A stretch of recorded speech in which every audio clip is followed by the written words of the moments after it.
புது சிருஷ்டியின் குடும்பமும் கடமைகளும். Reprint number 5612, பக்கம் 156. தலைப்பு: சிம்சோனின் சோகம்.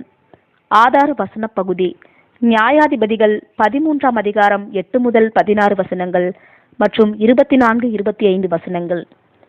ஆதலால் நீ திராட்சரசமும் மதுபானமும் குடியாதபடிக்கும் தீட்டானது ஒன்றும் புசியாதபடிக்கும் எச்சரிக்கையாயிரு. நியாயாதிபதிகள் 13ஆம் அதிகாரம் 4ஆம் வசனம். ஒரு குறிப்பிட்ட விரதத்தை மேற்கொண்ட யூதன் நசரேயன் என்று அழைக்கப்படுகிறான். இவர்களையும் நாசரேத்து ஊரின் ஜனங்களையும் ஒன்று என்று குழப்பிக் கொள்ளக்கூடாது. இயேசு நாசரேத்து ஊரான் ஆனவர், ஆனால் அவர் நசரேய விரதம் மேற்கொண்டவர் அல்ல. நசரேய விரதம் என்பது ஒருவன் எந்த விதத்திலும் காணப்படும் மதுபானத்தை தவிர்த்து கொள்ளுபவனாகவும் தன் தலைமயிரை கத்தரிக்காதவனாகவும் இருப்பதாகும். சிம்சோன் தன் பிறப்பு முதற்கொண்டு இந்த விரதத்தில் காணப்பட்டார். இது கர்த்தருடைய தூதனின் கட்டளைப்படி அவரது பெற்றோரால் அவருக்கு செய்யப்பட்டு வந்தது. சில விதங்களில் இந்த விரதமானது தேவனுக்கும் அவரது ஊழியத்திற்கும் ஒரு நபர் முற்றும் முழுமையுமான அர்ப்பணிப்பை மேற்கொள்வதை அடையாளப்படுத்துகின்றதாய் இருக்கின்றது.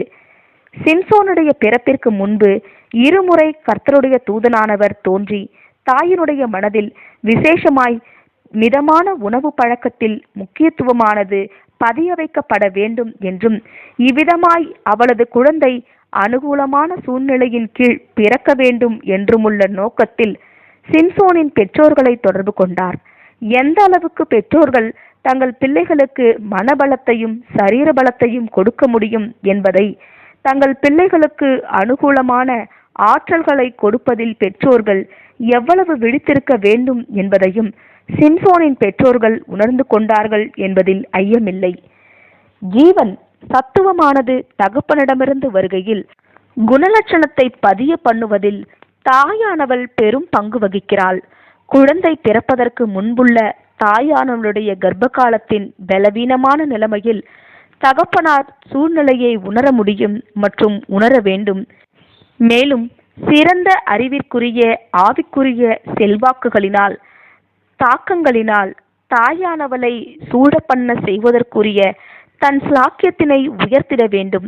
இப்படியாக தகப்பன் தாயானவளின் சிந்தனைகளை வணைந்து அவைகளை பிரயோஜனமான திசைகளுக்கு வழிநடத்துகின்றார்.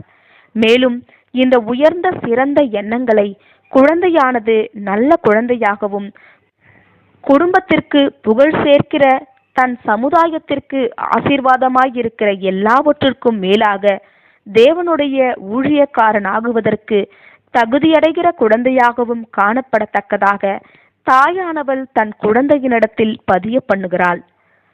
கிறிஸ்தவனுக்கான பாடங்கள் எனும் துணை தலைப்பின் கீழ் காணலாம். சிம்சோனின் அனுபவங்களிலிருந்து நம்மால் கற்றுக்கொள்ளப்படுகிற ஒரு பாடம் வாழ்க்கையில் நோக்கம் ஒன்றினை பெற்றிருப்பதின் முக்கியத்துவமாகும். தன் முன் நோக்கம் ஒன்றினை கொண்டிராத எவனாலும் மிக சிறந்த விதத்தில் வாழ்க்கை வாழ முடியாது.